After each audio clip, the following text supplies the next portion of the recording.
just affirm. That's another word that I find really problematic, is affirming. What's that mean, to affirm? It's almost this assumption that uh, nobody knows. We're exploring within therapy if something might be right or true for that person.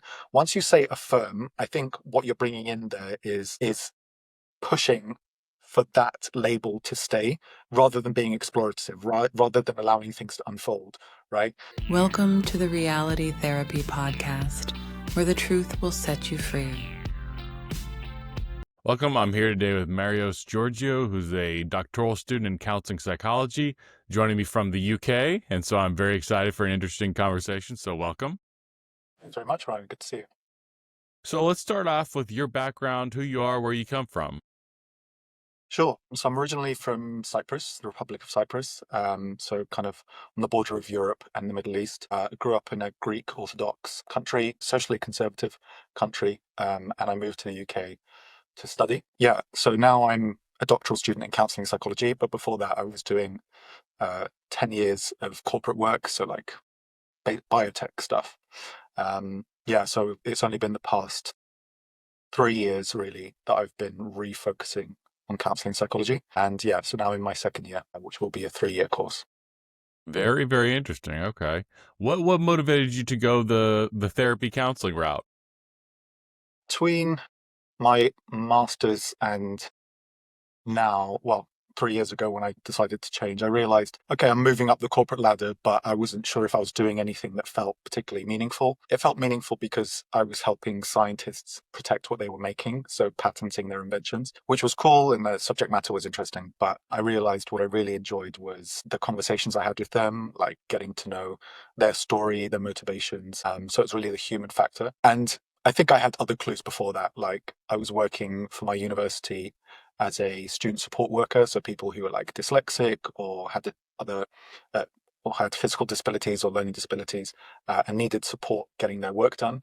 I would help them. I also worked in an autistic camp in the US for a summer just before I did my undergrad, and I thought, oh, these just are all like, they're interesting, but I didn't see them as careers, or I didn't see how they could lead into a specific career. So I thought biology, pretty safe. That's what I studied. Then I started doing the intellectual property stuff. And as I said, yeah, about 10 years of that. And I thought, could I do another 10 years of this? Or do I want to like explore more of this human connection, human support kind of stuff? And of course, I'd gone through my own therapy and found it very useful. So then I thought, right, well, I'm not going to just jump out and not have a plan. So I did another master's degree. Over here, you have like a conversion course. So if you didn't do an undergrad in psychology, you can do a conversion course in 1 year or 2 years. So I did that master's whilst I was working in intellectual property still. And then I thought, actually, this isn't just stuff that I'm interested in reading in my own time. I thought, I could actually do something with this. So then I thought, right, well, let's try and figure out the transition. And then I got an internship, basically training on the job to be a counselor. And yeah, within a year, I was allowed to see clients. And then I was like, yeah, this is just getting better and better. It's just super. Even from the first session, I remember very vividly my first session and ending it and thinking, I mean, it was stressful, of course, like the first time you sit with a client, you're like, well, what am I doing? Do I know anything? Like, this is so new to me. But at the end of it, even though there was all that uncertainty, it was a real light bulb moment. Like I felt really electrified, for lack of a better word. It was just, I felt really alive. And then I thought, there's no more question anymore. I have to start moving into this direction. I'm wondering, something I observe, it seems like there's a difference between people who approach the field of counseling who come from like a hard science background like you do versus people who come from the humanities. They seem to have a different approach, and it seems to be a lot more rigor and kind of appreciation for good research. Do you see that difference in yourself coming from that different background? Yeah, I would say so, because at least when I did that conversion course, the master's degree, my best module was research methods. So I really liked looking at how to design experiments, how to evaluate research, and say like, it's easy to look at an abstract and say we found that, or our findings suggest that. But when you actually dig into it, you have to realize every experiment has its limitations, and the experimenters are biased, of course, in their own way. And some of them admit this or not. But they're trying to get funding, they're trying to get published, they're trying to get jobs, and these are all dependent on them getting research that gets published. But it's, our responsibility as the consumers of that research to say, what have they actually said or not said, and what are the boundaries of that? So yeah, I do see that the hard sciences bleeds through a bit there, but also, yeah, it's a really good complement to Hmm. what it means to be in the room with a client, because I think that's the best part of being a researcher practitioner, which is a phrase we use a Hmm. lot over here. I'm sure you do too. Yeah. I guess the researcher element, I'd had that training and it was just flipping it to the humanities, but the practitioner part is really the fresher part and really trying to grow that.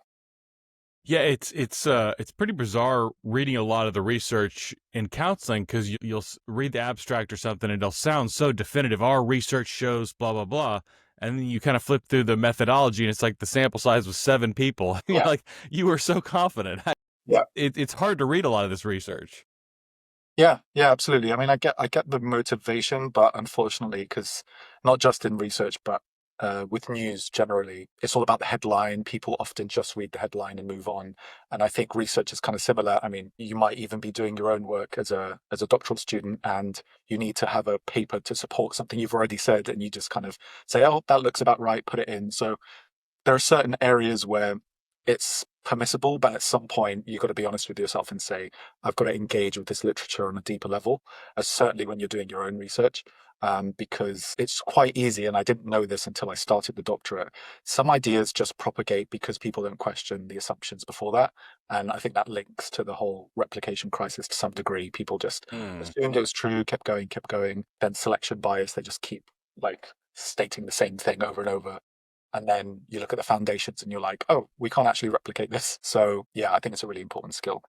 You brought up the replication crisis, which is a huge issue, and it's a big part of what's going on, not just in the counseling field, but all across the social sciences. You look at something like the grievance studies hoax with Pluckrose, Lindsay, and Bogosian, and it seems like there's a big political, chip on the shoulder, axe to grind, so to speak. But there's also this issue of like publish or perish, where my career is going to stagnate if I don't get something published. And so there's this huge motivation to publish subpar research. What do you see going on like broadly in that sense? Yeah, I mean, the first thing that comes to mind is the way that funding is angled now. So there's already an agenda within the funding. So certain buzzwords will show that, hey, you are interested in the type of research or the angle that we are interested in. And then it's just like, well, I need money to do my research. So I'm just going to, even if I have a specific interest, I'm going to angle it from a perspective that is, either considers social justice or difference or something that's going to touch on those buzzwords, and then they get the funding. So it's not, I think it is the publish or perish element too, but even before that, it's like, well, I need money to even conduct the study. So it really is from the earliest stages of thinking, how do I get the resources to do a study? And then the people who are gatekeeping that money then having their own agenda. So it kind of bleeds through that way. Yeah, I mean, you have a YouTube channel as well, and I'm sure when you're like picking a title for a video, certain words are going to stand out more than others, certain words are going to draw more clicks than others, and it seems like it's almost clickbait for academic research in a sense. Yeah, and I think, I mean, on the YouTube side of things, I've had to battle with the, oh, is it okay to even do that? And I think, look, well, if the system is built that way and people are responding to information in that way, you to some degree have to lean into it if you want to have any impact whatsoever. But, clickbait is defined by, I think, by whether or not you deliver what you promised. If it was completely Mm, irrelevant, then sure, like mm. you are doing clickbait because you're not actually giving what you said. But if you're doing it to grab attention and you say, right, I'm going to give you nuance now that you're here, then I think that's a happy middle ground. Yeah, I like that. I like that. Yeah. I mean, there's just to focus on the research a little bit longer, there's so many issues that make it tough to trust. I mean, I'm thinking like p hacking specifically, but with a lot of this stuff, like I mentioned, small sample sizes, you can dig in 2 minutes and find that in like a piece of research. But with p hacking, you would have to really, really be digging just to have a chance of finding that stuff. And I think a lot of people are so turned off that you have this kind of almost anti-expertise movement where it's like, I'm not going to trust anything, any research that comes out. I'm just going to kind of, I guess, go with my gut. How do you see like the field of research moving forward, given that there's that lack of trust in just in research generally? Yeah, well, I guess from the research community perspective, I'd hope that the amount of background data that's made available, so not just the statistical results, but actually the underlying data, as long as they don't contain personal information and all the rest, there should be a version of that information that is published or a way to access it through the publication, because otherwise you're just taking their word for it. And that should be standard practice, but I think it's more important now to make something available so that people can verify actually was that finding replicable, and if not, then you should really question the validity of that. And from the I think from the outside of the research community perspective, I don't know, because I think what we're seeing is people abusing from both ends. So like people who are not experts doing short videos on YouTube where they're like pretending to be on a podcast and they're just speaking sideways and they're just using words in a certain way that makes them sound like an expert, but they're not. But people like it because of the confidence, I think, and just because they want to hold on to the fun statements that are being made, and they're being made in a convincing way, but they're not really looking at their credentials or experience. And unfortunately, I see this a lot with psychologists, or so to speak, psychologists. So I see that in the UK, someone will call themselves a psychologist because it's not regulated over here, unfortunately. And then I'll look into their credentials, and maybe they did, a diploma in CBT, which fair enough, that is psychological training. But to call yourself a psychologist, at least from the UK perspective, you would need a lot more than that to call yourself a psychologist. Interesting. Well, yeah, I think in the US, you're required to have a PhD or a PsyD to call yourself a psychologist. Yeah, that would be ideal. Yeah, Wow. unfortunately, That's therapy. wild. That's unregulated to me. Yeah, it's all of them actually.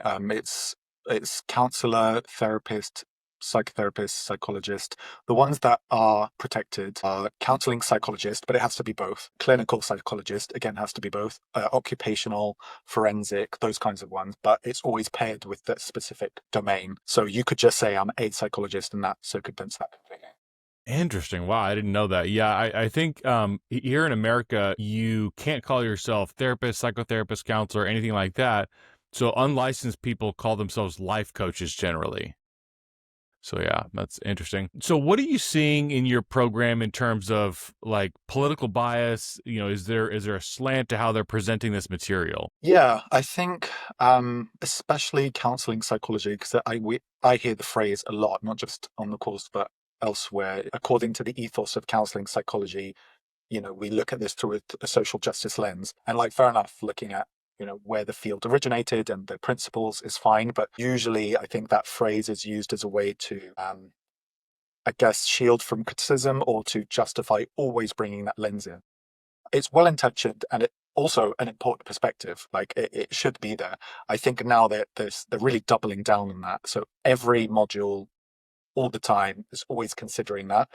And everyone has a different slant on what social justice means for them, or what groups particularly they're looking at. Difference is another big word that we use often, and I think it is really useful for, I mean, the second year now.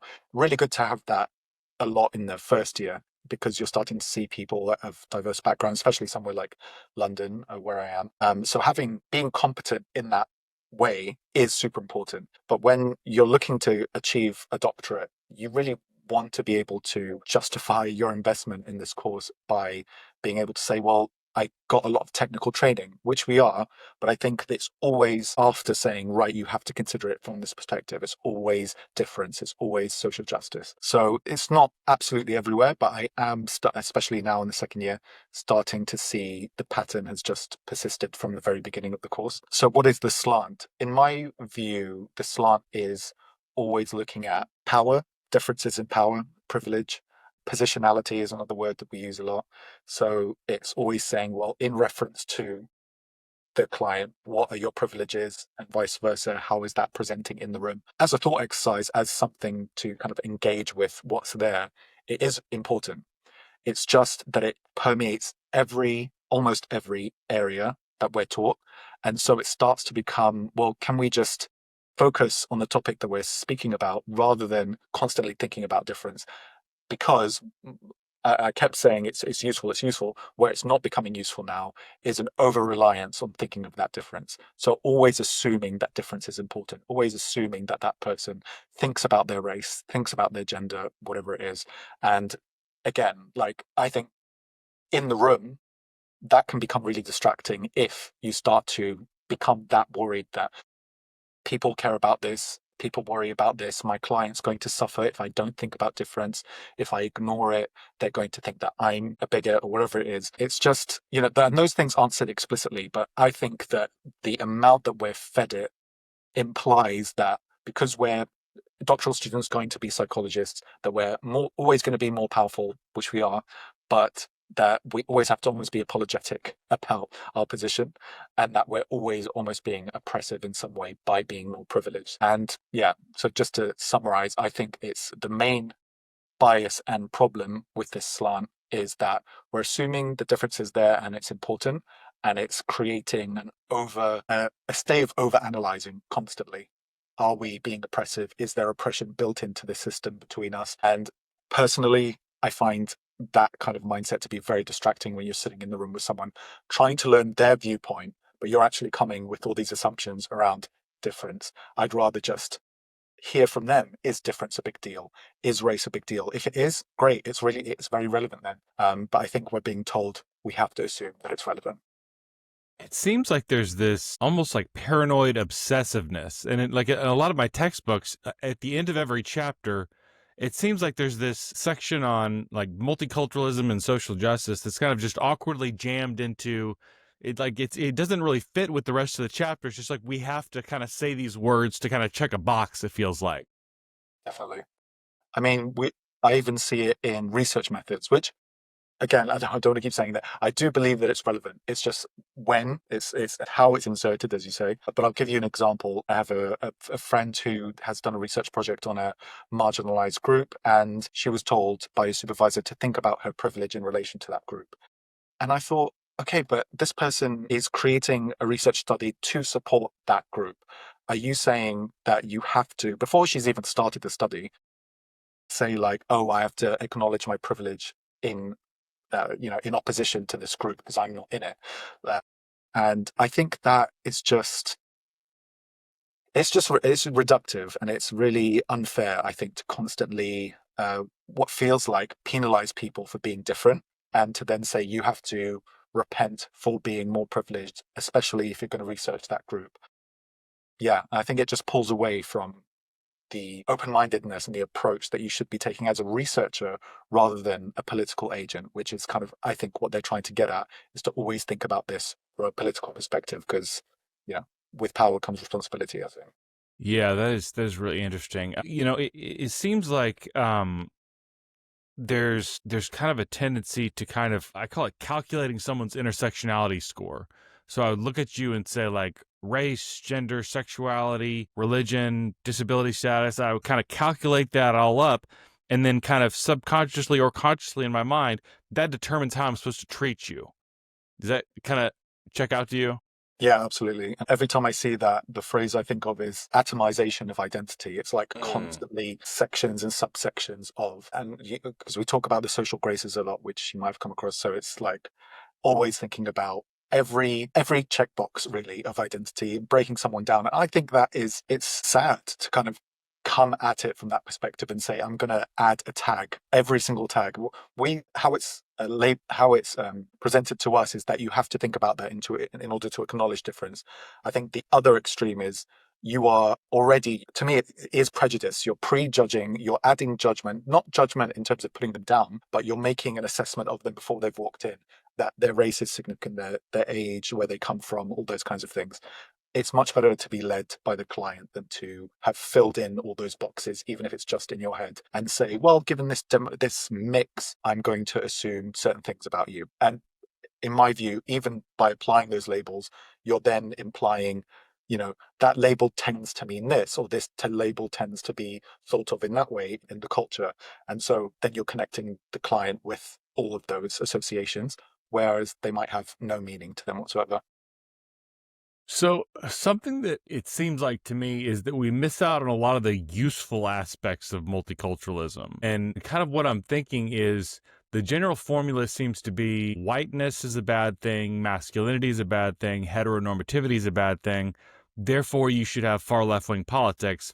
But explaining how to work with different groups actually doesn't happen a lot. And an example I have is in my multicultural class, they talk about they mentioned this kind of condition called ataque de nerviosa, I think it's called. It's like a form of anxiety rooted in jealousy that's very specific to Latina women, to Hispanic women. And I was like, can we talk about this? Like, I don't understand this. Like, I don't understand how this manifests. Can we kind of flesh this out a little bit? And the professor's like, no, we're not going to get into that. The point of the story was like a white male therapist is going to do it wrong, but she wasn't going to tell us like the right way to do it. And so afterwards, I asked a couple of my classmates. I was like, can y'all explain this to me? Two women from Mexico, and they explained it in a lot of detail to me. Like, okay, that makes a lot of sense. And from those two classmates of mine, I learned more about multiculturalism, like actual multiculturalism, than in 2 years of graduate school. So to me, it seems like even though we say these words multiculturalism like quite a bit, to me, it doesn't seem like we're actually talking about it. It's like we're talking around it. I'm wondering if you see the same thing. Yeah, absolutely. And one example is kind of similar to yours is I think I've learned more from my peers from different cultural backgrounds directly than from the lectures. And sometimes that just comes out in the responses. And the example I'm thinking of specifically is headdress, religious headdress. So women who are from a Muslim background and they'd since left the faith, what their experience was with regards to that. And the way they described it was very, it's very rooted in their experience, but very much in opposition to what was being discussed in the lecture, or at least the level of detail that's being discussed is be sensitive if you're working with a young woman who works, who wears a burqa, because, you have to work within her belief system. But it wasn't never brought in the potential for, was that, enforced upon her, or is it actually oppressive? And my peers who discussed it were actually saying, well, our experience is it was, and we were, and I wouldn't want my daughter to experience that, and etc. So of course that doesn't represent everyone, but it was really a stark difference, because the way it was delivered to us was saying any difference, unless it's whiteness and masculinity, as you say, has to be respected, and you shouldn't question it. If they question it, maybe you can entertain it, but we also don't really talk about that. If they are different, you have to assume that any assumptions that you have about that potentially being bad is your prejudice, and that's something wrong with you. But to us to think about whether or not the system that they come from is genuinely oppressive, no, that's just you being, that's you having your prejudices. But to hear it from Middle Eastern women who had experienced it was like, it was great because it was straight from their experience. So it was easier to riff off that. But I was thinking about it and I thought, if they hadn't said that, I might not have felt able to build on it, or to say, yeah, no, I agree. I was also going to say, maybe that child is finding it difficult to cope with the fact that she's been forced to wear a hijab, just as an example. But because it's three women who were from that group, it was easier. It seems like you have to, as I was saying before, you have to make this calculation before you decide how to treat people. Because like if I was your client and I came to you and I said, listen, I believe in traditional gender roles. Kind of what we're taught is, okay, this client is backwards. They're probably bigoted. Something inside me needs to work on changing something about them so they can kind of overcome this prejudice. But then you find out, oh, no, I forgot to tell you, I'm actually a Muslim. So now I have to change my thinking. I have to respect this client's culture. You have to like change your intersectionality score in a sense. Yeah, no, that's a good way of putting it. No, that's exactly it. It's like, if it comes from a Western or white or patriarchal angle, or they can at least frame it that way, always bad, always criticized, should be, worked on as a problem. But as you say, as soon as it's outside of that, it's like, that is difference. You need to respect difference. So it's never evaluated on any real basis. It's just, if it is outside of you and your identity, don't ever feel privileged to talk about it in a critical way. Yeah, yeah. So part of this is like the multiculturalism aspect, and the other part of it is the social justice. And it's kind of it's generally not spoken exactly what social justice means, but it's like pretty heavy-handed in the way it's implied. Like, how do you see that kind of political atmosphere there in your program? Yeah, I would agree. I mean, how do I see it? I mean, I've heard phrases like, being a social justice warrior as being a good thing, or something that we need to aspire to or aim for. But then when it's asked to be defined, which that's happened, a lot of people, again, coming from the trainee side, the views on that were much more critical. They were saying, well, actually, I think that means a lot of oversensitivity, a lot of zealousness, so just really over focusing on specific views and being very hard headed about them. Now, to some degree, it's semantics, sure, but you're right in saying if it's not defined well enough, then we don't really know what we're talking about. So if we just say social justice, I think a lot of people, when they're saying that, they just mean be open-minded and don't hate on people who are not like you, which fair enough, but we should just use that language. They're not doing that. I think they're not doing that because it's easier to diffuse a little bit and to use technical language. I'll use another example. There was a slide that's presented where they were talking about critical race theory, and it was clear that the actual definition of that wasn't that they didn't really know what it meant, that they weren't able to define it, and they admitted that. And I thought it's difficult to use hefty terminology that can mean a lot of different things and can be quite controversial, and to then throw it out there and say, hey, you should really think about the critical race lens, and then when pushed on it, they're like, oh well, it just means being aware of difference. It's like, no, that's not what it means. It means something much more specific than that, and it has much more of an agenda behind it for a lot of people who use that mindset. So I think in a way that implies an easy solution to this is for us all to use simpler language unless it's necessary to use more elaborate language. So being culturally sensitive is another one we hear a lot. And I think that one is a bit, I find that more useful because being culturally sensitive just means I may not understand the nuances of your culture, which could be a religion, it could be a race, and I'm going to maintain openness. I think whenever we're talking about curiosity and openness, that's a good thing. But a lot of the time it's used as well, you lack this, and if you don't work on it and be very hyper aware of it, more aware of it than you're currently comfortable, then you are, you're not doing enough. And by not doing enough, you're not being a good practitioner. So I think that's the part that's a problem. I love that cultural humility, cultural curiosity kind of thing. It's really much rooted in like that open-mindedness and curiosity about the other person that you see in kind of a humanistic therapy that I think should really be the base for all kind of counselors and therapists. But that's not what I see when I hear people use the word social justice. Again, like it's generally used in a very vague way and not defined very well, but generally what they're talking about. Like you would never have someone say, in the name of social justice, I voted Brexit, right? Like that just sounds absurd right off the bat. So kind of what they're even though they're not saying it out loud, they're pushing a specific brand of politics, even though they try to kind of pretend it's somewhat vague. Does that make sense? Yeah, no, absolutely. I think if you can't say that the tools or the approaches that you're putting forward are applicable and relevant to all groups, including people like conservatives, or white people or anything, traditionally masculine men. If you can't say that everyone benefits from this, then you have an agenda, right? So same with I've heard people say this about gender identity. So they'll say gender, which is a big topic, but I think it illustrates this example is, would you ever expect someone with a nuanced view of gender identity or to identify with something other than their biological sex to be conservative? And for the most part, it's a no. So there's this idea that having this awareness of social identity or having a difference there is connected with other beliefs. And it's similar to what you said about Brexit. It's like you wouldn't support someone's difference if it was aligned with something that's considered conservative, like voting for Brexit. So then I think going back to what we talked about with vagueness, this is part of the problem is you're not admitting that you're pushing for a leftist or left-leaning agenda.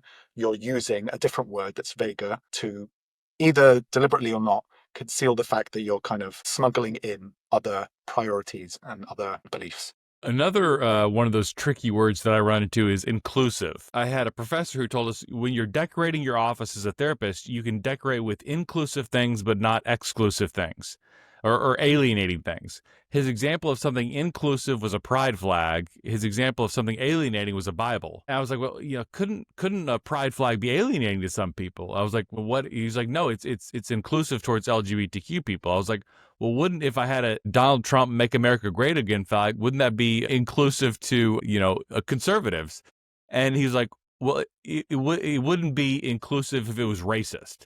Like it was, and it's hard to parse out exactly what they're saying because they're saying something very specific, but they're presenting it in this very vague way of just inclusivity is just good things. Things that I like are inclusive, things that I don't like are alienating. And so they don't exactly say generally out loud what they're talking about, but if you've been in these environments, you know what they're talking about, right? Yeah. Yeah. And I think this touches on the whole, pushing for this idea of being a political agent. Because for me, having anything that's too opinionated, let's say, in my background, is going to be distracting, whether or not it like reinforces my beliefs of inclusivity, whatever that might be for me.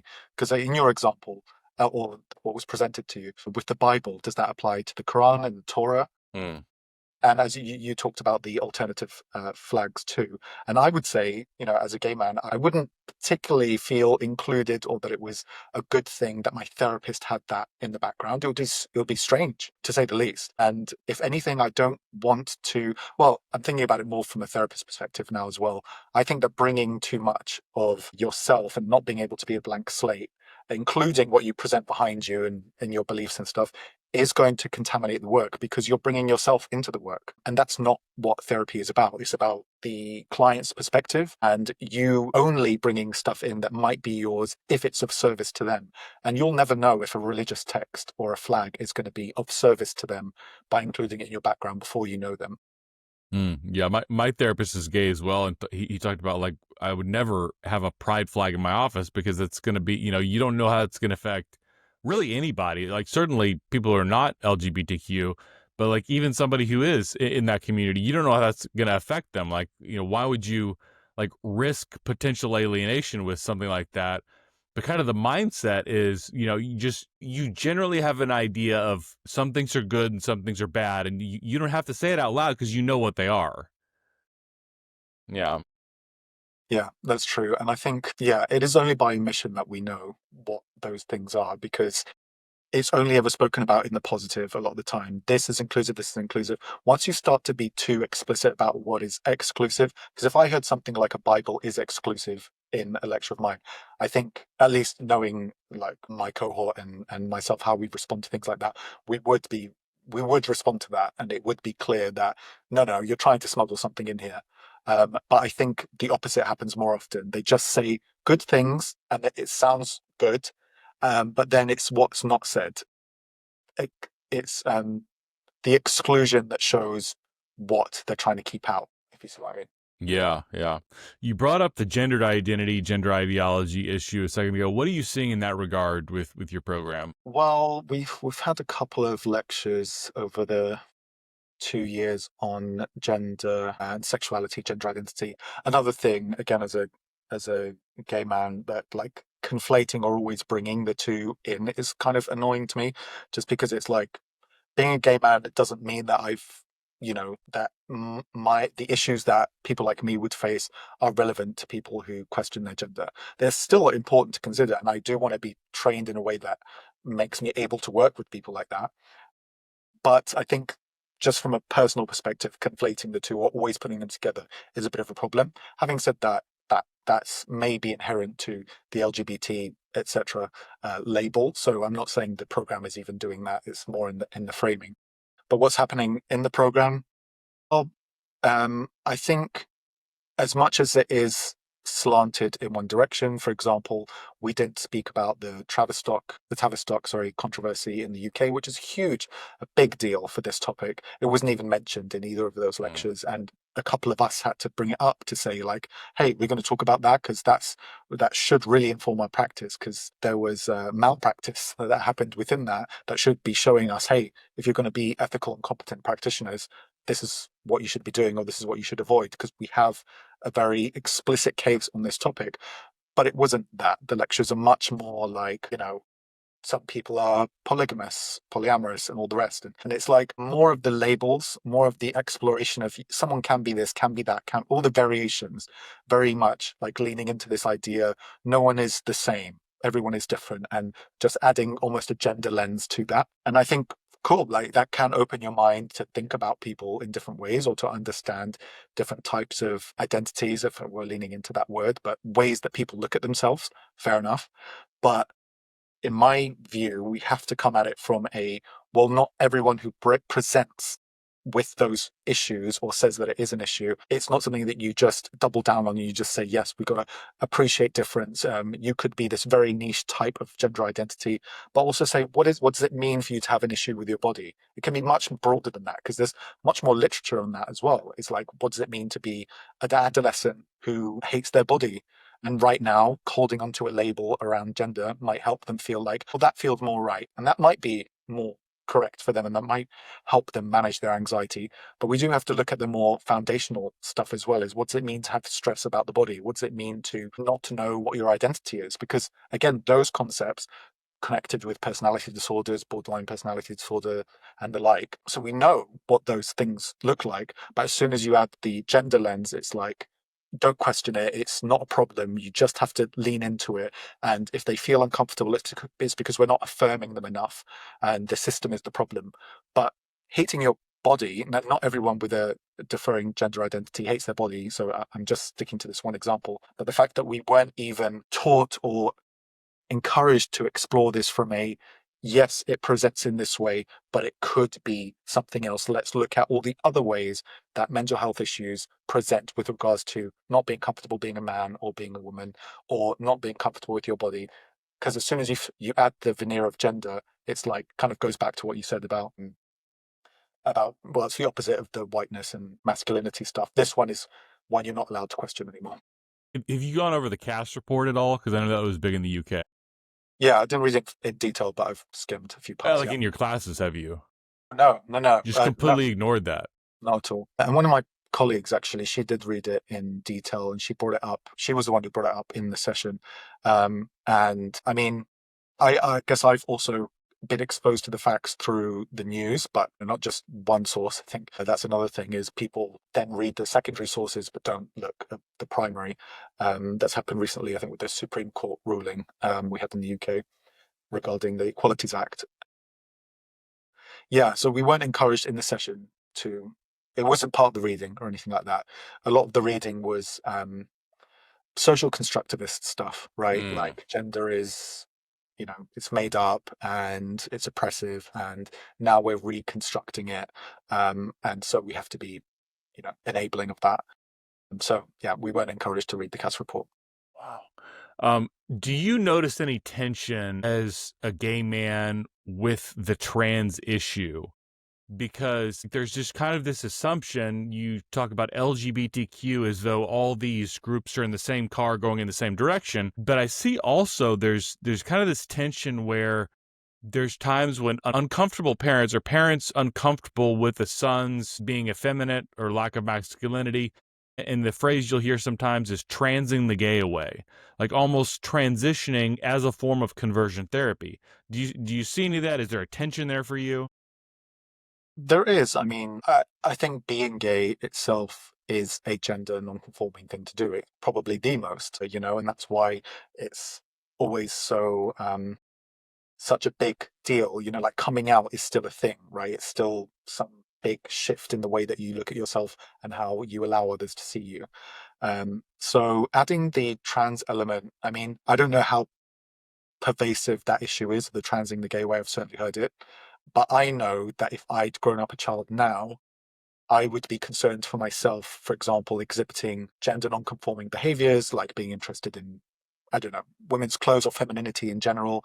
And kids just do that. They explore and they experiment, and it's fun for a week and then it's not fun anymore. But that's just childhood. That's just growing as a person. I think now there's always this, well, did you notice that? Did you encourage that? Did you take them to see a gender specialist? Like, I would be afraid for myself growing up now, because if very well intentionally my own mother were taken into that way of thinking, she might think it was her responsibility to start considering me in that way. And then it becomes a bit of a feedback loop. I did enjoy, prancing around in her shoes for a week, and the next week I'm seeing a doctor. Like, that might be a caricature, but that there's a danger there if the parent really believes, well, if they are presenting in a gender non-conforming way, then that must mean this. It's like, no, gay children have always been gender non-conforming, not just when they mature and actually, are able to live as gay people. But before that, a lot of the early signs are gender non-conforming behaviors. So now to always think about it from that perspective, and being gay is much more likely, being trans, for example, and a lot of children who exhibit trans thoughts end up being gay anyway. So I think that's really the conflict. That's the danger. Yeah, I mean, I forget the exact numbers, but a massive number of so-called trans kids, you just give them a little bit of time to grow up. They grow up to be gay and lesbian. Where I mean, when you start framing it in that way, where you're pathologizing normal, adolescent growing up of gays and lesbians, it sounds a lot less progressive when you start framing it that way. Yeah, absolutely. And also, I don't even think it's okay to use the phrase gay children or trans children or anything like that, because sure, I could say that now in retrospect, I was a gay kid because I'm gay now, but even imposing that label then, there and then, in retrospect, maybe it makes sense. But at the time, that person is not developed. There's a whole developmental process they're going to go through. And adolescence is a huge overhaul of everything, and your whole body and mind. And to think that everything that they need to know about themselves is available there and then, and all their thoughts and feelings about themselves there and then should be enforced and doubled down on. And, whatever needs to be introduced to enhance that or pause out the puberty blockers is really dangerous, because we just don't know what the trajectory is going to be. One of the questions I like to ask people is, how did essentially all of our field, counseling and psychotherapy, get duped into the gender ideology, especially transitioning children mindset? There's tremendous evidence of the harms this does. And you're telling me your program hasn't looked at any of this type of evidence, hasn't examined the CAS review. I'm assuming hasn't looked at the WPATH files. It's just, this was accepted as gospel, as though the science is settled and everything. How did the whole field get sucked into this without kind of a critical examination? Yeah, I wish I knew. I don't really know. I think generally these types of ideas tend to propagate because it's under the guise of being inclusive, accepting, loving of minorities, dismantling systems that are oppressive. And I think once you start to become critical, being critical is seen as being bad, because then it's like, oh, you hate them. If you're not enforcing, if you're not propelling them in that direction as they've defined it, then you are being you're an oppositional, you're an enemy. So especially in therapy, you don't want to go against any specific group or make things worse for them.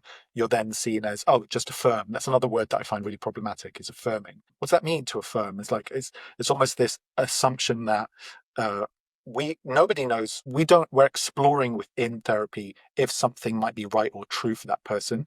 Once you say affirm, I think what you're bringing in there is pushing for that label to stay, rather than being explorative, right? Rather than allowing things to unfold, right? So people are being taught to affirm because they think that will be good. It will be anti-stress. It will not make things worse for them. But questioning a label that a person is applying to themselves is a good thing. It's a part of being curious.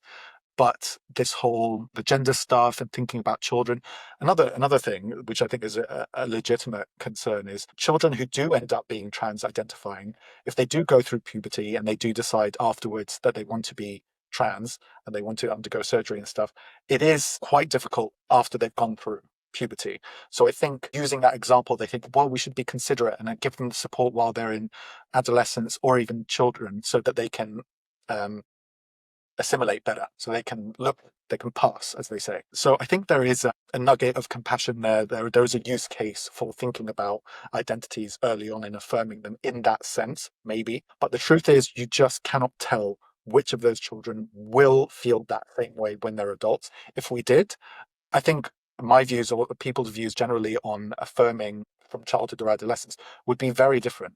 But the truth is, we just can't tell.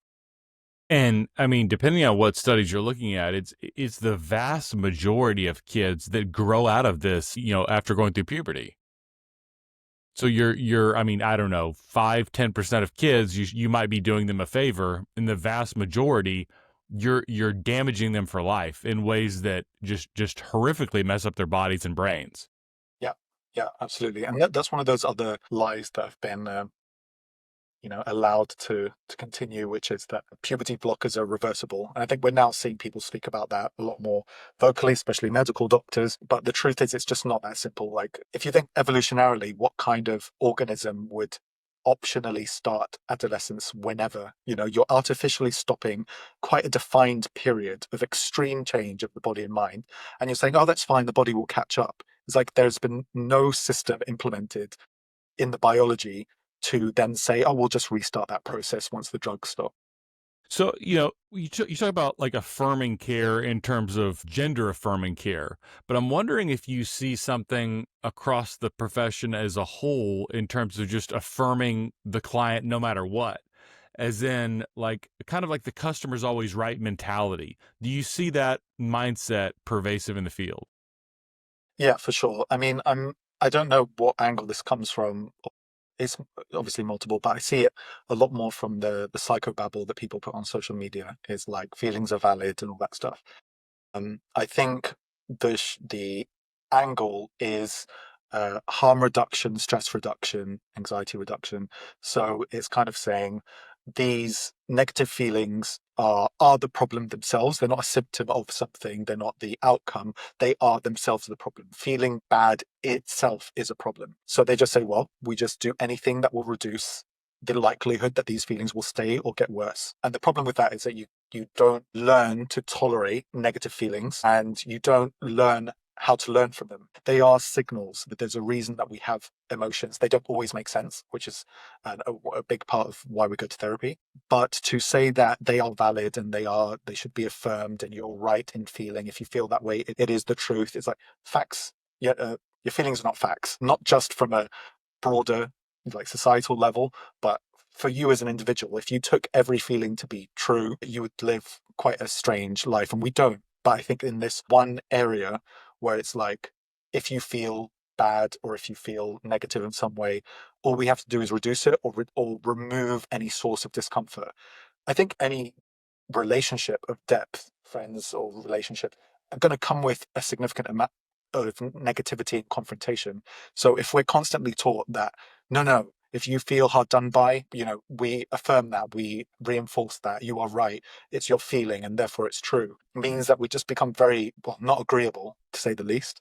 But also we become less open-minded about, well, why is this negative feeling coming up for me? And is it going to come up again? Because I may be able to eliminate it now, but I probably won't learn anything from that. And I will be confronted with this feeling again. So I think it's this always moving away from discomfort, and that's seen as a compassionate thing. But I think it is the opposite of compassionate. I think that some stress, look, if you can't work, if you can't get out of bed, if you can't maintain relationships because of emotional outbursts, that's different. That you might need to contain the feeling just enough so that you become functional. But I think we've moved beyond that, and it's just any negative feeling has to be what? I like that. I think there's this mindset of, if you were to disagree with the client in any way, challenge cognitive distortions, like in a CBT sense, you'd be gaslighting them. You're not validating them. Yeah. Yeah, I think that's another one of those psychobabble words. It's useful and it exists. It's a thing. Although interestingly, it didn't come from the psychology domain, from a film, I think. Mm-hmm. But now it's like standard word people use to describe behavior. I gaslit myself, or I was gaslit by an ex-partner. It's always an ex-partner. Same with the narcissism stuff. It's everywhere. You can't go on a single social media website without someone talking about narcissistic behavior or being narcissists, and labeling specific people, which I think is the most dangerous thing for someone to be doing, especially if they don't know them. Yeah, that's something that since I've started seeing clients, I've noticed is that people love to diagnose other people. There's like this proliferation of psychology terms, but it's to me, it seems like it's always directed outwards. Like, he's a Yeah. narcissist, she has a damaged prefrontal cortex, like this person's cluster B, like it's never like turning it inwards, it seems like. Yeah. No, I mean, when it is turned inwards, it's I'm a victim. it's Yeah. stuff like, I was damaged, this is why I'm this way. So excusing why I'm this way, and I was inflicted with something and now I have a problem. So I can describe that in technical terms that make it sound legit. But you're right, then the accusatory nature of using labels against others is quite different. I've never heard someone say, I think I might be a narcissist. Yeah. You wouldn't hear that. Yeah. So one of the things I see about the social justice movement is there's like kind of the marketing campaign is this, we're this bottom up movement of the marginalized and the downtrodden and things like that. But when it actually gets applied, it seems like it's kind of like we, the enlightened elites, need to tell the unwashed masses how to think. And there's this, seems like a concerted campaign to educate, like rural or working class people to be like us. Do you see that kind of elitism in the movement? For sure. I mean, the people who are most into this, and they might preface by saying, no, I acknowledge my privilege, but then they'll go on a rant about how awful we all are. But mostly, again, it's kind of what you just said about the pointing outwards. It's like, I'll quickly reference the fact that I get it, but the fact that I get it gives me the soapbox to say, like, we all need to be this way. And it's really, what's really interesting is when someone from that group then responds to them and says, you know what, I don't agree, or you know what, I think you're overgeneralizing, or you say this like white savior syndrome is another way of thinking about that. And then it's like, oh, you have internalized racism, or you they try and explain that away as well. When someone from that actual group comes in and says, I think differently, they think, oh, unfortunately, that's because you've been brainwashed too. It's not because you have a genuine point. I have the genuine points. It's so insulting and infantilizing. Yeah, yeah. Man. So I got two questions left for you. One is, how do we fix the therapy profession? I think we go back to basics is like a simple way of putting it. I think therapy is about open-mindedness and curiosity and empathy as embedded. That doesn't mean constantly affirming everything. I think that maintaining a stance as a therapist is possible, and you can receive all the information around difference through the client. Yes, you need some awareness of what's going on in the real world. If someone says, I've been really impacted by this ongoing war, you do need to have a working knowledge and understanding. If they say, I'm a woman working in tech or finance, some knowledge of maybe what that might mean. But the truth is, you should be led by their experience, what they say that means, because it may or may not line up with your understanding.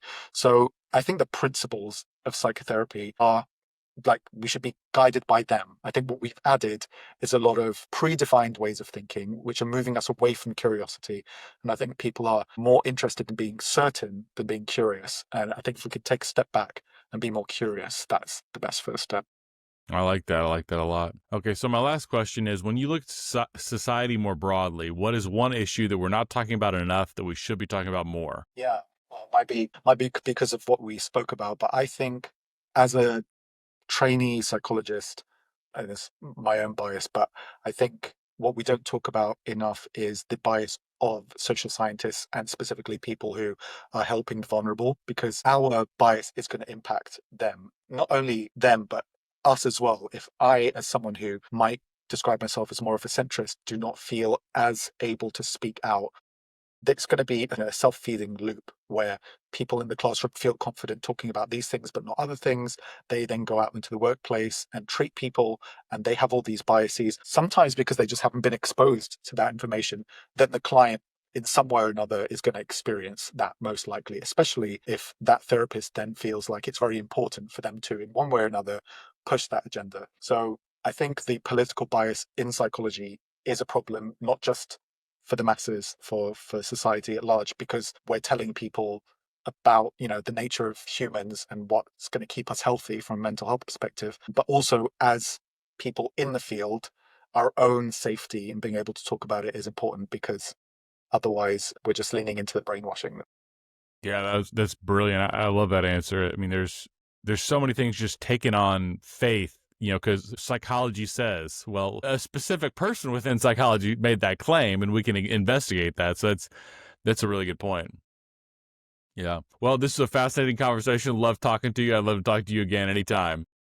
Pleasure. I really enjoyed it too. Thanks, Ryan.